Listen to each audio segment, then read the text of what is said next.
చదవాలా, ప్రతిరోజు చదవాలా, జీవితాంతం చదవాలండి. చదవడం కూడా ఎలా చదవాలా? గ్రహింపు కలిగి చదవాలా. పిలుపు అన్నాడు కదా మంత్రి అయినటువంటి నపుంసకునితో, నీవు చదువుతున్నది గ్రహిస్తున్నావా అన్నాడు. ఆయన అన్నాడు, ఎవరైనా రోజు ఒక్కొక్కటి ఎలా తెలుస్తుంది అన్నాడు. ఈ మంత్రులకు, ప్రధాన మంత్రులకు అర్థమయ్యే సంగతులు కాదు ఇవి. ఖచ్చితంగా యేసు ప్రభువును నమ్మితేనే ఆయన ఆత్మను కలిగిన వాళ్ళకి అర్థమైంది, లేకపోతే ఎవరికి అర్థం కావు. బైబిల్ అంటే ఏదో తెలియని రకరకాలుగా అనుకుంటున్నారండి.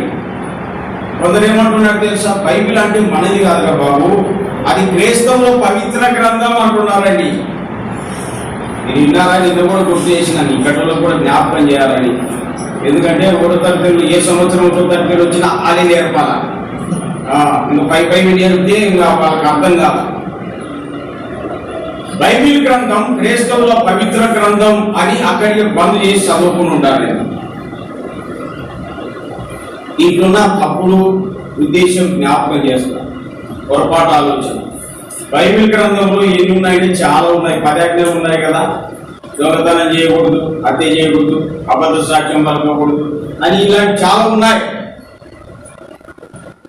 ఇది కేవలము క్రైస్తవుల పవిత్ర గ్రంథమే, ఇది మాది కాదు అనుకున్నారనుకోండి ఒక వ్యక్తి. అంటే దాని అర్థం ఏంటి? క్రైస్తవులు మాత్రమే దొంగతనం చేయకూడదు, అబద్ధం ఆడకూడదు, అబద్ధ సాక్ష్యం పలకకూడదు. మేమైతే అన్ని చెప్తానే కదా. మేమంటే మాది కాదంటారు చూడండి. వాళ్ళంతా దొంగతనం చేయొచ్చు, మోసం చేయొచ్చు, అబద్ధ సాక్ష్యాలు, స్థలాలు కబ్జాలు కూడా చేయొచ్చు అని కదా. వాస్తవాలు చెప్తే బాధపడతారు. ఉన్నమాట అంటే ఉన్నవు వచ్చరాదంటారు. బైబిల్ చదవని వినరు, మీకే తెలుసు బాబు. కాబట్టి చాలా మంది ఎవరి కానీ క్రీస్తు కానీ బైబిల్ కానీ వ్యతిరేకంగా మాట్లాడితే అతడు అమాయకుడని చెప్పండి. ఒక మాట చెప్పండి. చదువు కూడా ఏం తెలుస్తుంది బాబు? ఏం తెలుస్తుంది చదువు కూడా? ఇప్పటికే ప్రపంచ ప్రజలు అనేకులు నష్టమైపోతున్నారండి. అసలైతే ఇదే అందరికి అవసరమైన గ్రంథం. నువ్వు ఎంత సంబంధం ఉండనివ్వండి, ఖచ్చితంగా బైబిల్ చదివితే, ఇందులో ఉన్న దేవుని నమ్మితేనే మనిషికి పరిపూర్ణమైన ఆనందకరమైన జీవితంలో ప్రవేశిస్తాడండి.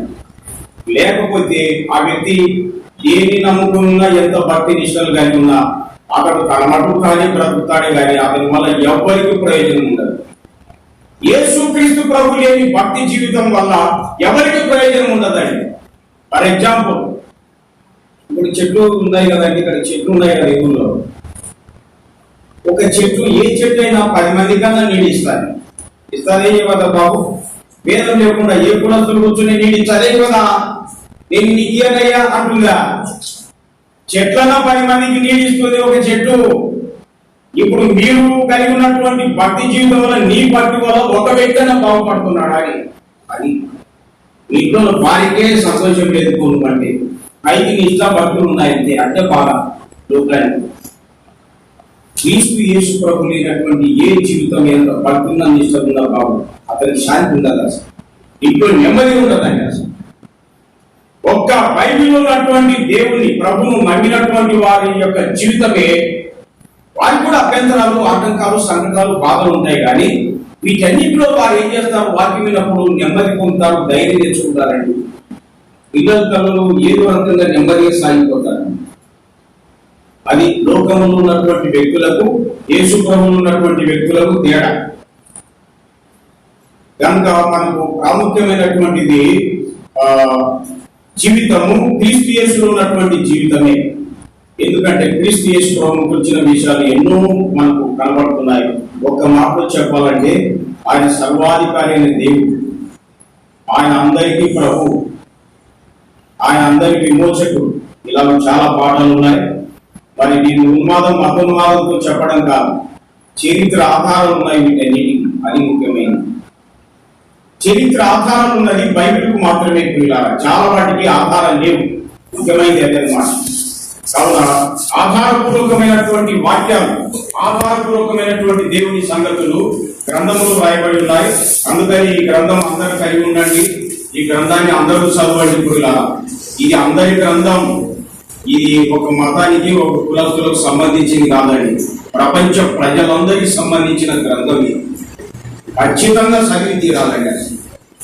బాగుపడాలనుకుంటే అది నిజమైన దేవుడు తెలియాలనుకుంటే, నిజమైన భక్తి అంటే ఏమిటో తెలియాలంటే బైబిల్ గ్రంథం చదివితేరా. అదే మంచిది, ఖచ్చితంగా చదవాలని దేవుడి ఆత్మ మీకు సహాయం చేయండి కాక. అది చూడండి, విన్న వాళ్ళు చెప్పినారు, చాలా సంతోషం. బాబు మరికొందరు శ్రద్ధగా వింటున్నారు, అందుకే చెప్పలేకపోయారు. ఓకే, 2వ అధ్యాయము పేతురు రాసిన మొదటి పత్రిక 2వ అధ్యాయం 2వ వచనంలో, క్రీస్తు కూడా మీ కొరకు బాధపడి మీరు తన అడుగుజాడలేదు నడుచుకున్నట్టు మీకు మాదిరి ఉంచిపోయాను. ఈ వాక్యం ద్వారా నేను జ్ఞాపకం చేసే అంశం ఏమిటంటే, ప్రభువైన యేసుక్రీస్తు తన పరిశుద్ధుల ఎడల కలిగి ఉన్న ఉద్దేశం అనేది చూస్తాం. ప్రభువైన యేసుక్రీస్తు తన ప్రజల ఎడల కలిగి ఉన్న ఉద్దేశం ఏమిటో, ఆయన ఇచ్చ ఏమిటో, ఆయన కోరిక ఏమిటో, ఆశ ఏమిటో ఈ వాక్యం ద్వారా మనకు అర్థమవుతుంది. ఇది ముఖ్యాంశం. ప్రభువైన యేసుక్రీస్తు తన ప్రజల ఎడల కలిగి ఉన్న ఉద్దేశాన్ని మనం చూస్తాం. ఏంటి ఆ ఉద్దేశము అంటే, యేసుక్రీస్తు ప్రభువు తన ప్రజలందరూ, పరిశుద్ధులందరూ తన అడుగుజాడలు నడుచుకోవాలన్నది ఆయన ఉద్దేశం. అది ఆయన ఉద్దేశం. అది ఎవరు అంటే ఆ పత్రికలు పరిశుద్ధులు అని చెప్పి మనకు కనబడుతున్నారు. అమూల్యమైన విశ్వాసం పొందినటువంటి వాళ్ళని 2వ పత్రికలు కూడా మనం చూస్తాం.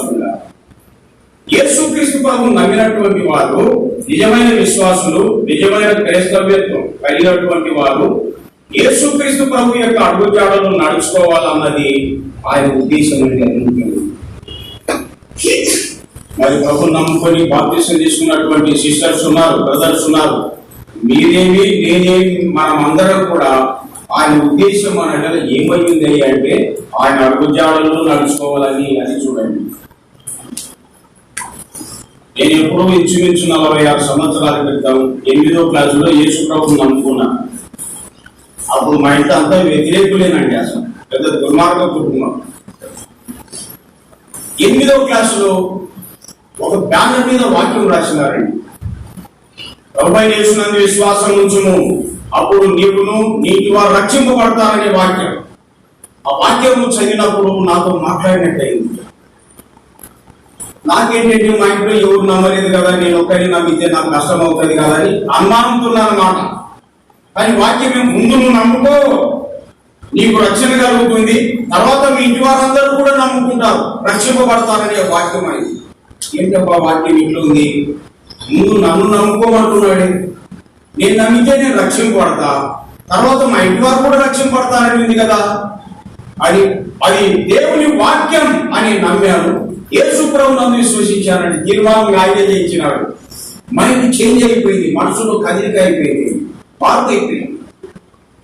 1976లో 8వ క్లాసులో ఉన్నానని యేసు ప్రభు మార్చేశాడు. ఆ వాక్యం ఎక్కడుండే తెలియదు నాకు వాస్తవం. తర్వాత వేరే ఆయన అడిగి తెలుసుకున్నా.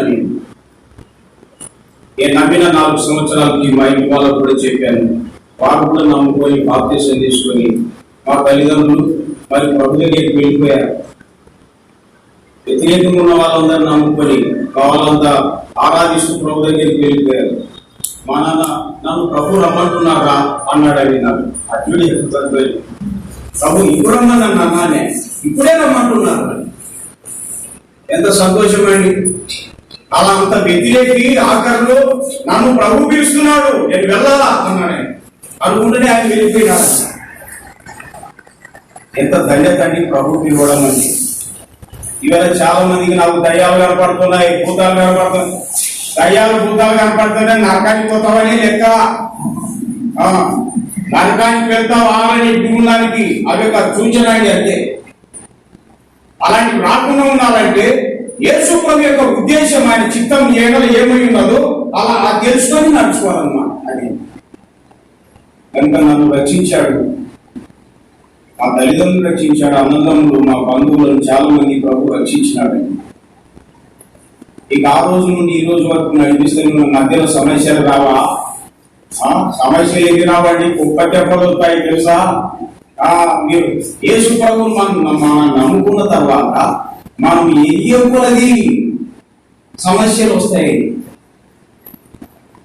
నేను అప్పుడప్పుడు జ్ఞాపకం చేస్తున్నా, 2 మామిడి చెట్లు ఉన్నాయి, ఒకటి బాగా కాసింది, ఒకటి కాయలే. రాళ్ళు ఏ చెట్టు మీద వేస్తారమ్మా? కాసిన చెట్టు మీద రాళ్ళు పడతాయా, కాయన దాని మీద రాళ్ళు పడతాయా? ఏం చెప్పమ్మా? పొలాలున్న చెట్లు మీదే రాళ్ళు పడతాయి, గుండ్రాలు పడతాయి. ఈ కాయ చెట్టు ఒక రాయి కూడా పడదు అసలు, దాన్ని ఎవరు కూడా తాకితారండి. యేసు ప్రభువు ఉన్నటువంటి నీవు ఫలాలతో ఉన్నటువంటి చెట్టువు, ఆత్మ సంబంధమైన ఫలాలు ఉన్నాయి.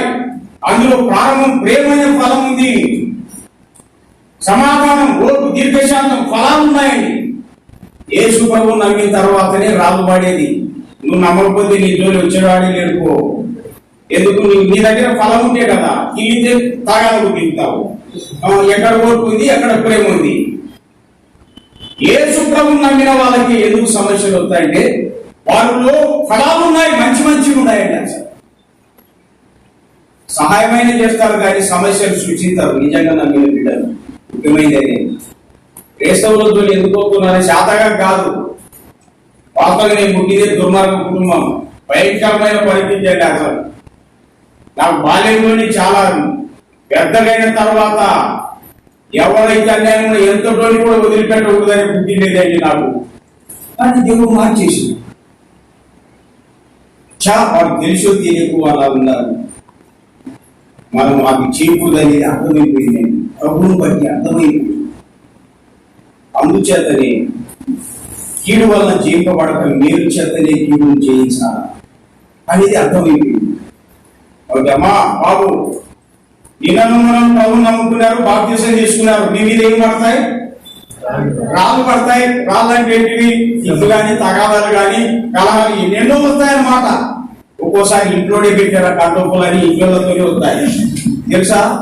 బయట సంగతి అట్లా పెట్టండి, ఇంటి వాళ్ళతోనే వస్తాయి.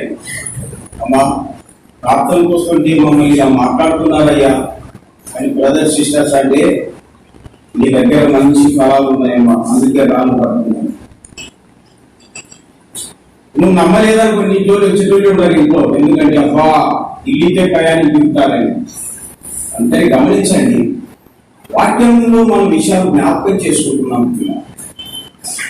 యేసు ప్రభు యొక్క ఆశ మన ఎడల ఆయన ఉద్దేశం ఏమైనదో మనం తెలుసుకొని నడుచుకోవాలి. కొత్తగా నమ్మినా, ఇంతకుముందు నమ్మినా మనమందరం నన్ను మధ్యలో ఎన్నో సమస్యలు నాకు కూడా వచ్చినాయి. వస్తే వాక్యమే ఆధారం అన్నమాట. వాక్యం అంటే భయం అండి. ఇది కదా నేను ఎందుకు ఇలాగా ఆలోచన చేస్తా, ఎందుకు ఇలాగా అనేది నాకు అసలు నేను చెప్పే వాక్యమే నన్ను బంధించేస్తుంది ప్రతి విషయంలో. కాబట్టి ఎన్ని వచ్చినా ఏమి వచ్చినా ఎవరైనా యేసు క్రీస్తునే తలస్తున్నా. ఎవరైనా కానీ వివాహం కాకముందు కొన్ని సమస్యలు, వివాహం అయిన తర్వాత సమస్యలు, వాళ్ళు అంతగా తింటూ ఉంటే ఎట్లా ఊరుకుంటావు? అట్లాగే సహోదరి ఒక్కోసారి తెలియక వీళ్ళకు శాతకాలమైన రేపుతారు మన ఒక్కోసారి. నిజమండి, కార్మికులకు తెలుస్తాయి సమస్యలంతా. నేను తెలియదు కదా, ఆ దినాలు తెలియదు. ఇప్పుడైనా ఎంత ఏది చెప్తుండే, ఎంత చెట్టు ముసలి అయినా చింత ఏదో అంటారు చూడండి. శరీరంలో ఉన్నాం కాబట్టి అన్ని పరిస్థితులు అట్లా ఉంటాయి. కానీ మన ప్రభునే మాట్లాడారండి. మోసగాడు అన్నారు, ఎన్నో చెప్పారు. మోసగాడు అన్నారు, మీకు తెలుసలేదు. యోహాను వార్త 7వ అధ్యాయంలో 12వ వచనం కాబోదు. జనులను మోసపుచ్చేవాడు మోసగాడు అని యేసు ప్రభువు అన్నారండి. ఇంకా నన్ను నిన్ను అనేది పెద్ద లెక్క బాబు. ఊరికినే అందుతావా? ఊరికినే మానుకుంటావా? సమస్యలు వచ్చినాయి. మన రక్షకునే అన్నారు, దూషించారు, ద్వేషించారు. ఆహారం తింటే తిరిగిపోతున్నారు, ఆ నీళ్లు తాగితే తాగిపోతుంటున్నారండి. రకరకాలు ఏం తినకపోతే దైవటి నీళ్ళు అంటున్నారు ఆయన ప్రజలు. చూడండి ఎట్లుందో. అందుకే మన జీవితంలో చాలా సమస్యలు వస్తాయి, కానీ మనం ఎప్పుడు ప్రభునే తలంచుకోవాలి, ప్రభునే చూడాలి. అది ముఖ్యమైనది. ఏం బాబు అర్థమవుతుంది కదా? ప్రభునే తలంచాలండి సిస్టర్స్ కూడా. ఇంకా దీని మీద ఎన్ని సమస్యలు మీకు వచ్చినా ఎవరికి కంప్లైంట్ చేయాల్సిన పని లేదు. ఎవరికి కంప్లైంట్ అంటే ఎవరికి ఫిర్యాదు చేయాల్సిన పని లేదండి. ప్రభుని చూడు, నా ప్రభుని అన్నారు, నన్ను అనేది పెద్ద లేక. మన ప్రభు మీద ముఖం మీద ఏం మూసారు బాబు? అమ్మా ఏం వేశారు? ముఖం మీద అండి.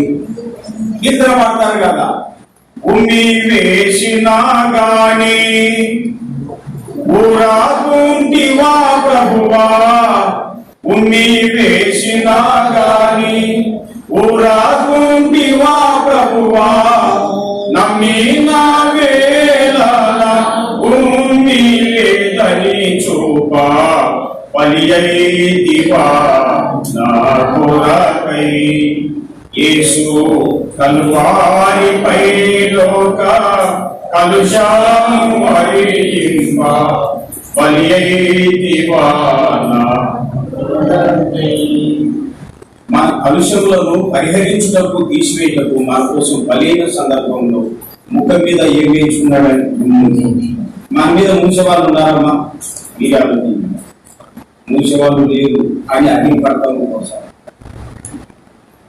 కాబట్టి బాబు మా ప్రభువైన యేసుక్రీస్తు వైపు చూడాలండి.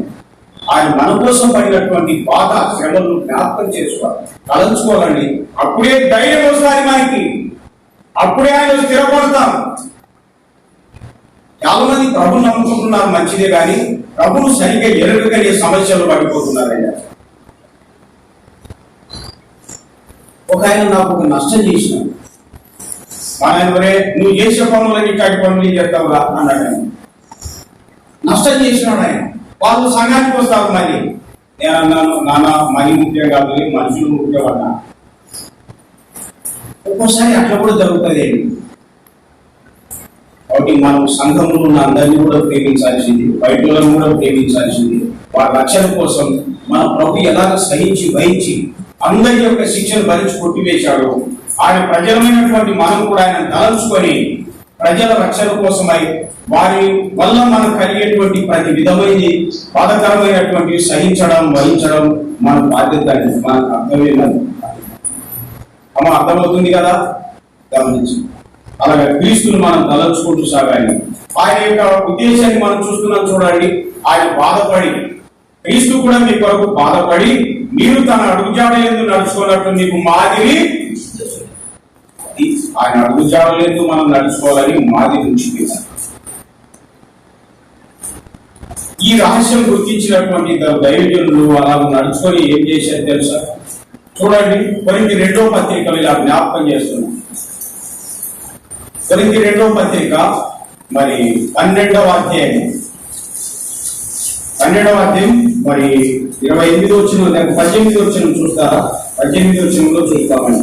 12:18 కొరింథీ 2వ పత్రిక. మీ యొద్దకు వెళ్ళుటకు తీతుని హెచ్చరించి అతనితో కూడా ఒక సహోదరుడు పంపింది. తీతును మోసకొచ్చి ఏమైనా ఆర్జించుకున్నా మేము ఒక ఆత్మనే నడుచుకోలేదా? మేము ఒక ఆత్మ వలననే ఒక్క అడుగుజాడలైతే నడుచుకోలేదా? ఇక్కడ తీతు పౌలు ఇద్దరిని చూసుకున్నామండి. ఒక ఆత్మ వలనే ఒక్క అడుగుజాడలు నడుచుకోలేదా మీకు తెలియదా అని అన్నాడండి కొరింథీ విశ్వాసులకు. ఈ అర్థం ఏంటి? ఆ ఒక్క అడుగుజాడ అంటే తీతు పౌలు అడుగుజాడలు నడుచుకున్నాడని కానీ పౌలు తీతు అడుగుజాడలు నడుచుకున్నాడని కాదు దాని అర్థం. ఇప్పుడు ఎడతలు తోడైనా తెలుసా? అన్న తప్పులో ఉన్నాడా? నేను కూడా తప్పులోనే ఉంటా. ఇది ఏమైనా మైండ్ ఎదిగింది అని అంటే బాధపడతా. పెద్ద పెద్ద వాళ్ళు చాలా మంది అండి, అన్నా మీరు ఎట్లా చెప్తే అట్లనే, రైటా రైటే, రాగా రాగే, వాక్యం ఒప్పుకుంటుంది. అది మీరే ఆలోచన చేయండి. ఒక్క ఆత్మ వల్లనే ఒక్క అడుగు జాడని మేము నడుచుకున్నాం. ఆ ఒక్క అడుగు జాడ ఏంటంటే మన ప్రభువైన యేసుక్రీస్తు నుంచి పోయిన అడుగు జాడండి. పౌలు క్రీస్తు అడుగు జాడలోనే నడుచుకున్నాడు. తీతు ఆయన అడుగు జాడలు క్రీస్తు అడుగు జాడలో నడుచుకున్నాడు. ఒక్కోసారి పౌలు చెప్పిన కానీ తీతు వినేవాడు కాదు. కొరింథీకి వెళ్ళాలంటే నాకు సశీఘ్ర ఇష్టం లేదని అన్నారు తెలుసా? కాబట్టి మనం అందరం కూడా ఎవరి అడుగు జాడలో నడుచుకోవాలి? ప్రభువైన యేసుక్రీస్తు అడుగు జాడలోనే నడుచుకోవాలండి. నేను మా నాన్న వెంటనే వెళ్ళి ఉండింటే ఈ పార్టీ ఉండేది కాదు. నాకు మా అమ్మ చెప్పినట్టే ఉండింటే అందరితో తగాదని. నాన్నని అమ్మను ప్రేమించేవాడిని, కానీ యేసు ప్రభు అడుగు జాడ ముఖ్యమైనది. మీరు గమనించండి, దీన్ని జ్ఞాపకం చేస్తా. అపోస్తులైన పౌలు యూదుడు, తీతు అన్యుడు. కానీ యూద జాతిలో యూద మతంలోకి వెళ్ళలేదు, వారు చెప్పినట్టు నడుచుకోలేదండి ఆయన. అవును. ఇక ఏ అడుగుజాడల్లో నడుచుకున్నారు? యేసుప్రభు అడుగుజాడల్లో నడుచుకున్నారు. మీరు కూడా బలగం బంధువులు అందరూ ఉండొచ్చు, కానీ ఆలోచన చేసుకోండి. క్రీస్తు అడుగుజాడ నుండి తొలగడానికి వీలేదు అసలు. అంటే అందరినీ దూరం చేయమని కాదు దాని అర్థం.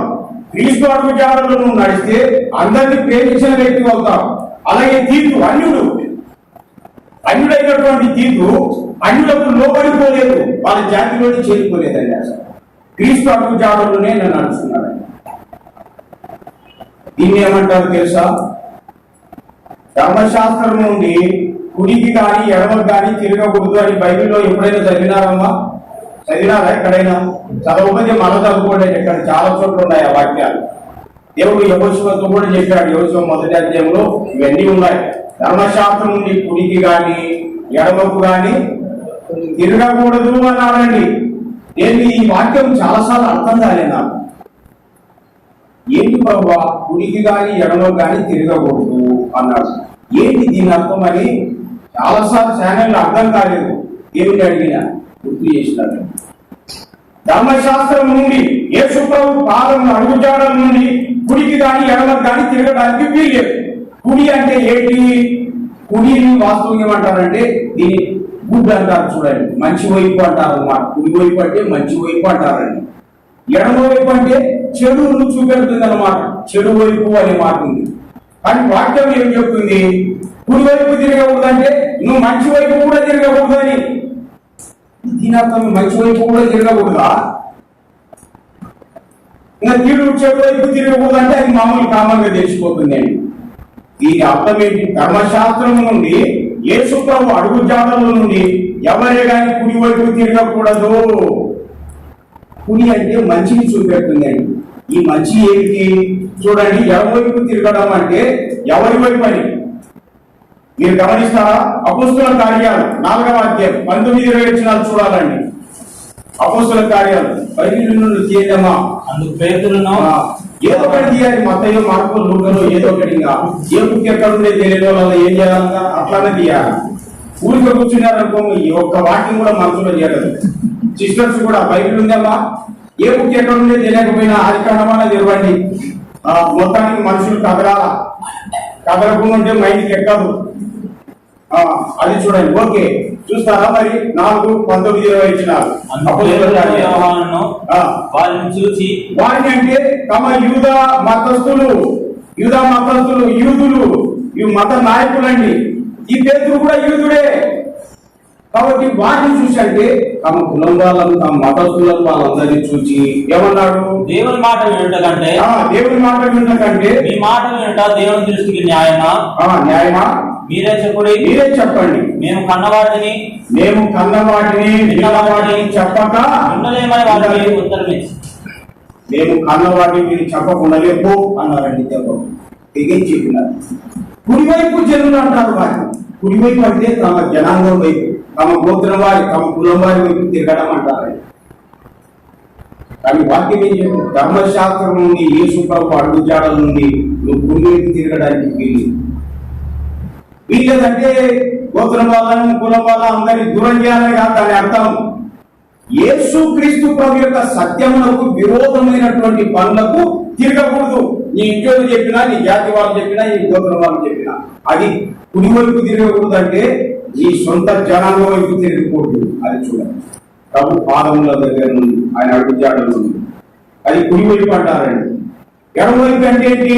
మరొకటి అపోస్తుల కార్యాలలోనే 5వ అధ్యాయం చూడు బాబు, 29 కాబోలు 5:29 చూస్తారా?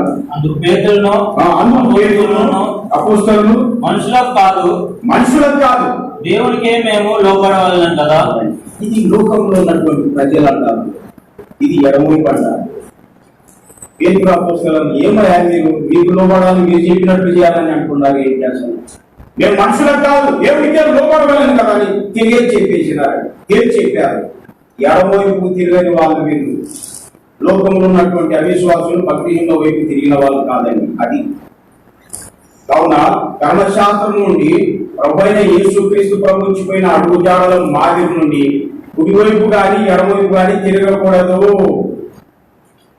ఇది ఎట్లా వారికి అలవాటు అయిపోయింది అంటే యేసు ప్రభువే చూపించాడు ఈ మాదిరి. యేసు ప్రభువే చూపించాడండి ఈ మాదిరి.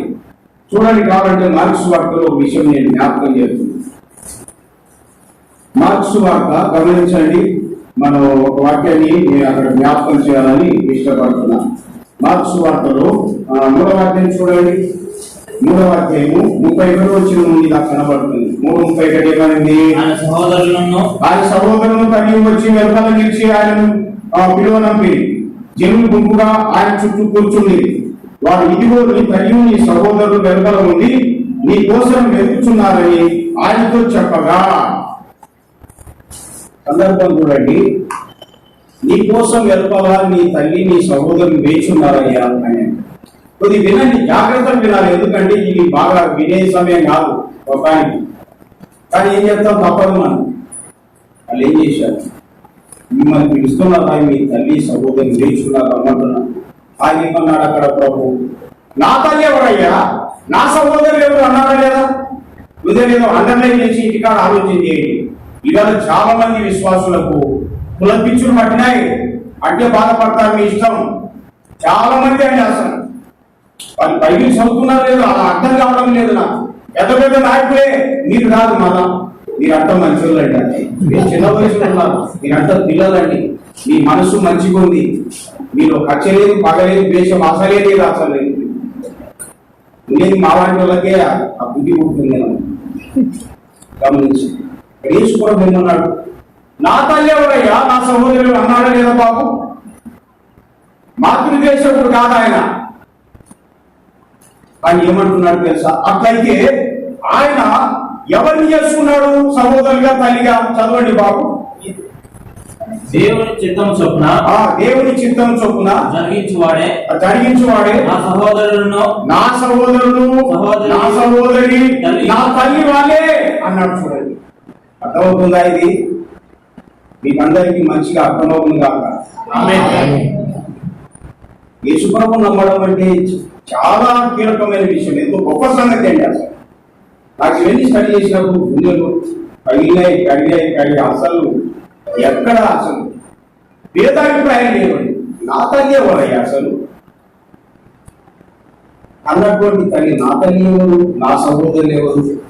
ఇంకొక సువార్తికుడు రాస్తాడు, దేవుని వాక్యం విని దేవుని చిత్తం చొప్పున చేయాలే నా సహోదరుడు నా సహోదరి నా తల్లి అన్నాడు. అట్లయితే ఈవేళ యేసు ప్రభువు నమ్మినటువంటి బ్రదర్ సిస్టర్, మీకు చిన్న సమాన బంధు బలగాలు ఉంటే ఉండుగా, కానీ అసలైనటువంటి తల్లి, అసలైన సహోదరులు, అసలైన సహోదరి మరి ఎవరై అంటే యేసుక్రీస్తు ప్రభువును నమ్ముకొని ఆయన రక్తంలో కడగబడి పరిశుద్ధుల నీతిమంతులు తీర్చబడిన సహోదరులే మన వాళ్ళని. అసలు ఒరిజినల్ అదే. కానీ ఈవేళ చాలా మంది ఏం చేస్తున్నారు తెలుసా? ఫైనల్ గా కొన్ని తప్పులు ఉన్నా కానీ వాళ్ళ జాతి వైపే లోపలిపోతున్నారు. నువ్వు కుడివైపు తిరిగినావు ధర్మశాస్త్రం నుండి, యేసుప్రభు అడుగుజాడల నుండి నాన్ స్టెప్ వేసినావు, అంతే. నీ వాళ్ళనే ప్రేమిస్తావా, నన్ను దూరం చేస్తావా? ఆలోచన చేయండి. చాలా మంది ఇలా కానీ దీంట్లో ఫెయిల్ అయిపోతున్నారండి. దీంట్లో అసలు చాలా మంది ఫెయిల్ అయిపోతున్నారు.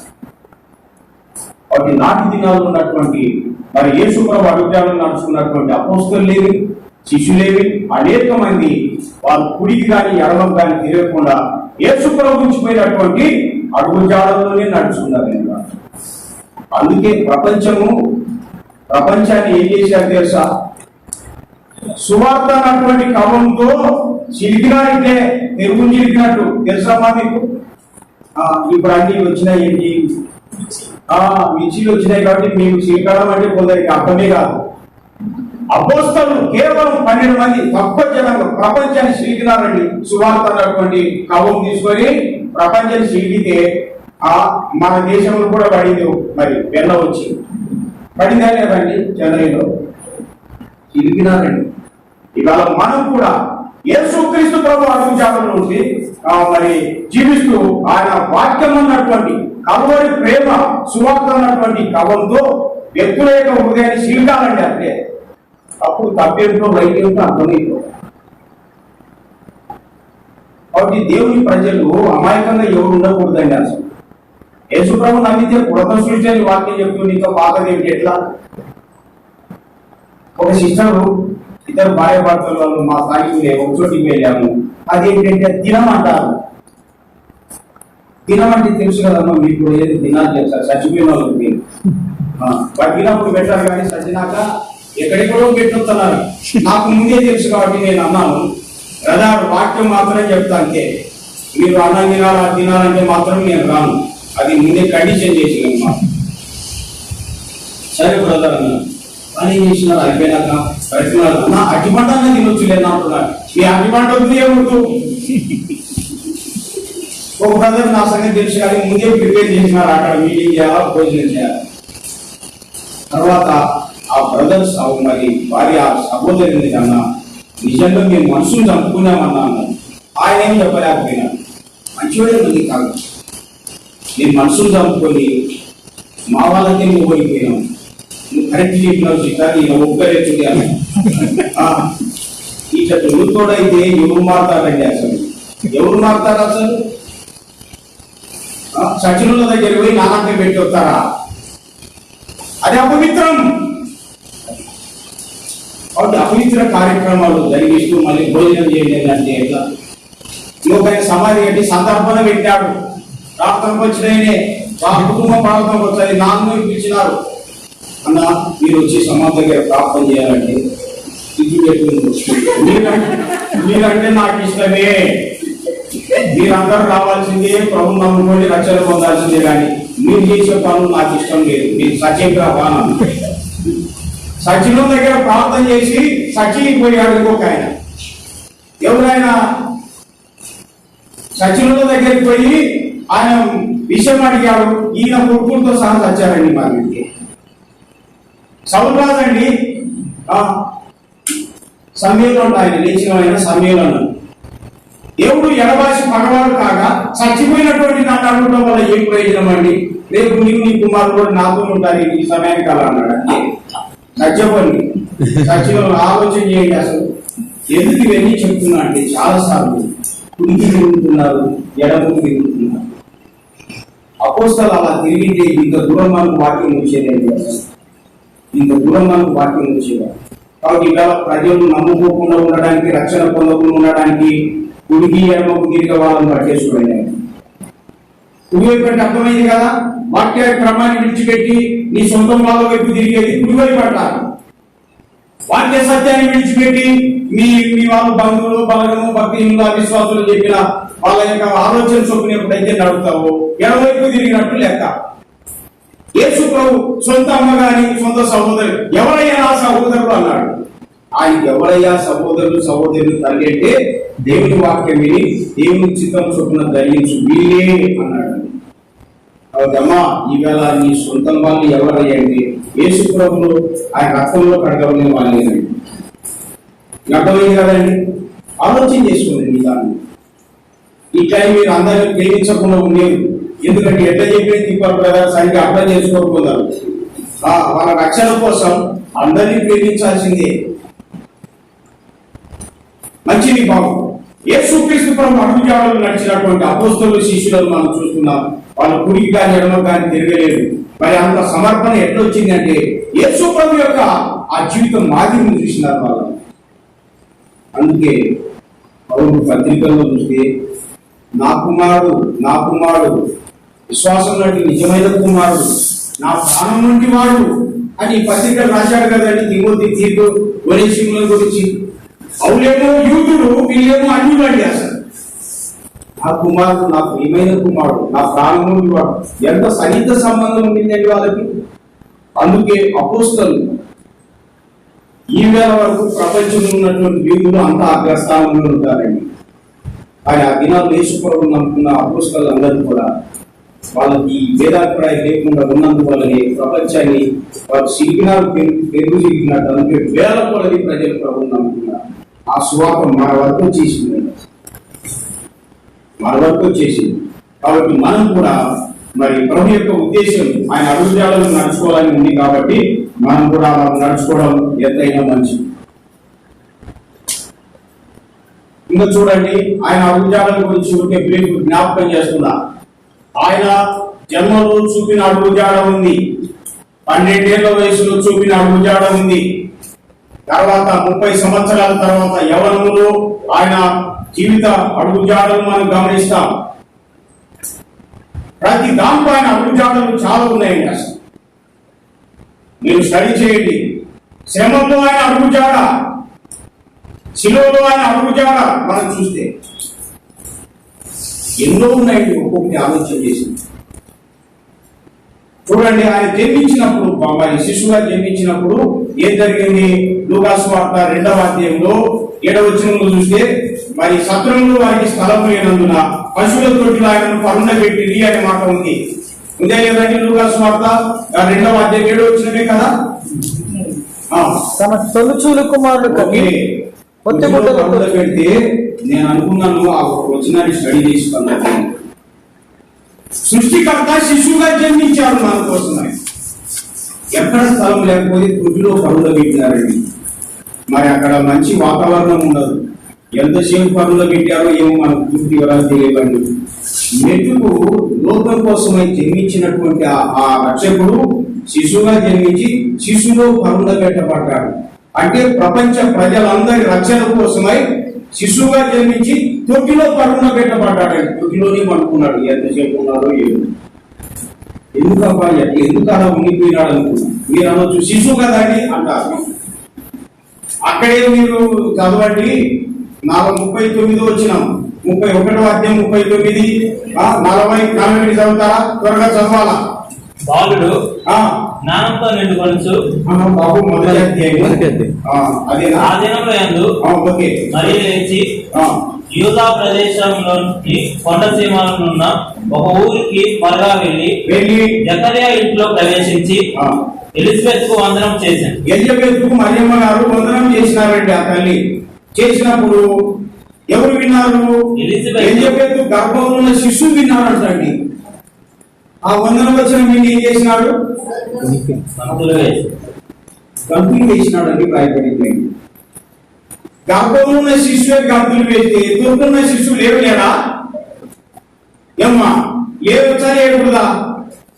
గర్భంలోని శిశువు గంతులు వేసి ఎప్పుడు దొరికితే బయట ఉన్న శిశువు అక్షరాల లేవచ్చు. అందుకే ఆలోచన వచ్చింది. పాపాత్మకమైన మమ్మల్ని పరిశుద్ధంగా చేయడం కోసమై నా కోసం మా కోసం తొట్టిలో మా కోసం పరుండ పెట్టబడ్డారు. శిశువు ఎంత ఓర్చుకున్నావు ప్రభా అని ఆయన స్తుతించినాను. కాబట్టి ఈవేళ మనం కూడా ప్రజలు రక్షింపబడాలంటే కొత్తగా జన్మించిన నేను నీవు మనం కూడా ఎలా ఉండాలంటే ఎలా ఉండాలా? కొత్తగా జన్మించిన శిశువులను కోరి ఉండాలని పేతురు తన మొదటి పత్రిక 2:3 వచనంలో చెప్పాడు. మాత్రమే కాదు, మీరు శిశువుల వంటి వారై ఉండాలా అని కొరింథీ మొదటి పత్రిక 14:20 వచనంలో మనం చూస్తాం.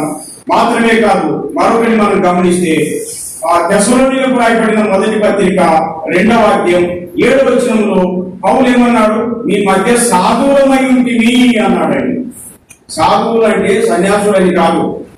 సాధువులు అంటే మరి శిశువులు అని రాయబడింది. తెస్సలోనిక పట్టణంలో ఇంచుమించు ఒక నెలలోనే మంచి సంఘం ఏర్పడడానికి కారణం ఏంటంటే వీరు వారి మధ్య సాధువులుగా ఉండిపోయినారండి.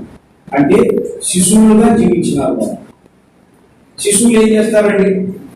ఎదురింటోళ్ళు ఇద్దరు అమ్మన వాళ్ళ వాళ్ళు తగాదాలు ఆడుతుంటే ఈ పిల్లలు ఏం చేస్తారు తెలుసు? ఆయన పిల్లలు ఇంటి పిల్లలు ఆడుకుంటారండి.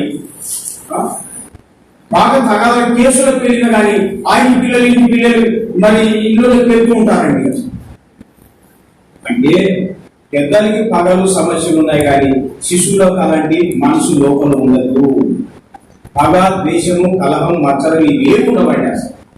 కాబట్టి పిల్లలు యేసుక్రీస్తు ప్రభు మానవ జాతి కోసం జన్మించినప్పుడు వాళ్ళ రక్షణ కోసం అయితే తొట్టిలోనే పొందబెట్టబడ్డాడు. ఎంతకాలం ఉండిపోయాడు, ఎంత సమయం ఆలోచన. అలాగే ఈవేళ మనం కూడా కొత్తగా జన్మించిన మనం కూడా మనం సాధువులుగా ఉండాలి, శిశువులు ఉండాలి. అప్పుడే పరిచర్య జరుగుతుంది, అప్పుడే ప్రజలు రక్షింపబడతారండి.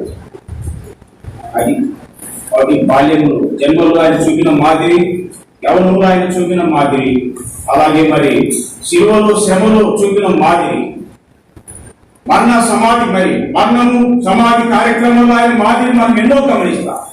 ఆయన తిరిగి లేవడం, పరలోకం వెళ్ళడం, పరలోకం ఏం చేస్తున్నాడో మళ్ళా రావడం, ఇవన్నీ మనం జ్ఞాపకం చేసుకుంటాం.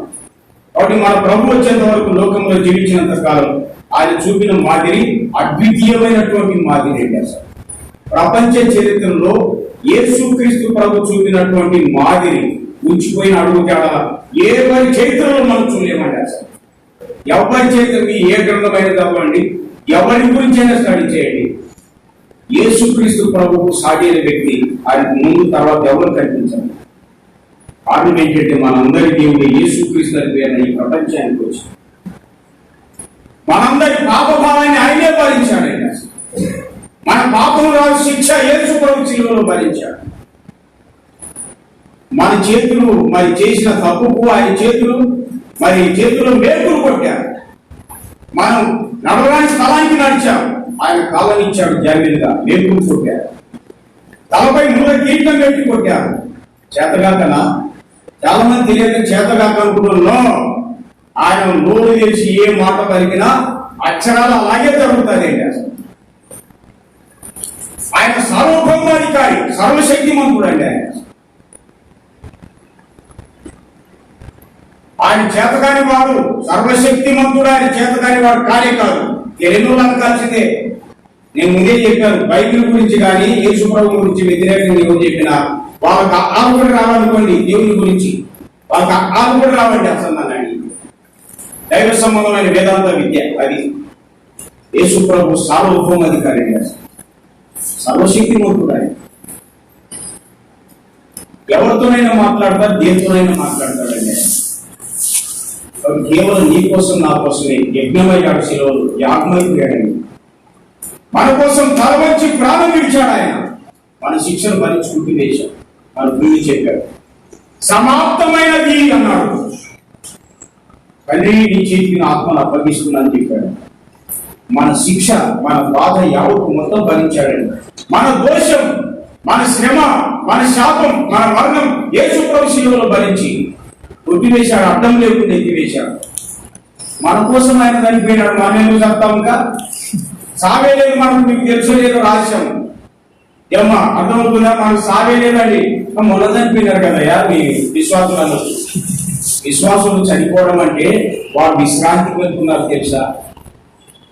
ఈ బాధను విడిచిపెట్టి విశ్రాంతి పొందుతున్నారండి నేను. అది దాని మరొక రీతిగా ప్రభు అన్నాడు, మన చేతులు నిద్రిస్తున్నాడు అన్నాడు. అది ఒక నిద్ర అన్నమాట విశ్వాసం. ప్రభు వచ్చేంత వరకు వారిని లేపకూడదు, వాళ్ళ విషయమై ప్రలాపించాల్సిన అవసరం లేదు. కాబట్టి ప్రపంచ ప్రజలందరూ మరణాన్ని కుట్టివేశాడు, అడ్డం లేకుండా ఎత్తివేశాడండి. కాబట్టి ఇంకా చేతులారా రెండో మరణమైన అగ్నినానికి ఎందుకు వెళ్ళాలి? యేసు ప్రభు నమ్మితే శరీర మరణం కొట్టివేయబడుతుంది, రెండో మరణం అసలే ఉండదండి అసలు. కాబట్టి ఈవేళ యేసు ప్రభు వచ్చాడనుకోండి, మనం మరణించాం, మార్పు చెందుతాం, మహిమకు వెళ్ళిపోతామండి. కాబట్టి అందరూ కూడా ఎవరైనా నమ్మని వాళ్ళు ఇక్కడ ఉన్నట్లయితే ఇప్పుడైనా బాబు మనందరూ రక్షకుడు, మనల్ని పరిశుభ్రపరిచేటువంటి వాడు ఆయన. మన కోసం చనిపోయి సమాధి చేయబడి తిరిగి లేచి మహిమకు వెళ్ళాడు, రాబోతున్నాడు. ప్రభు రాకముందే ప్రభువా తెలియక ఉన్న పాపి నన్ను క్షమించమని చెప్తే నన్ను మార్చిన దేవుడు నిన్ను మార్చి మీరు బాగుపడతారండి. అసలు ఇక్కడ తండ్రి లోకం విడితే మరీ తండ్రి అన్నమాట. వాటి ధన్యత మనము, మన కుటుంబాలు, బంధువులు, మిత్రులు అందరూ పొందాలంటే ముందు ప్రభు యేసునందు విశ్వాసం ఉంచండి, ఆయన నామమున బాప్తిసం పొందండి, ప్రభుని ఆరాధించండి. ఆ ప్రభు వచ్చేంత వరకు మనం అందరం కూడా ధర్మశాస్త్రం నుండి, ప్రభు యొక్క అడుగుజాడల నుండి కుడికి కానీ ఎడమకు కానీ తిరగక ఆయన తినని మార్గంలో నడుచుకోవాలని హెచ్చరిక చేపడుతున్నాం. ప్రభు ఈ వాక్యం మనకై దీవించును గాక. ఆమేన్.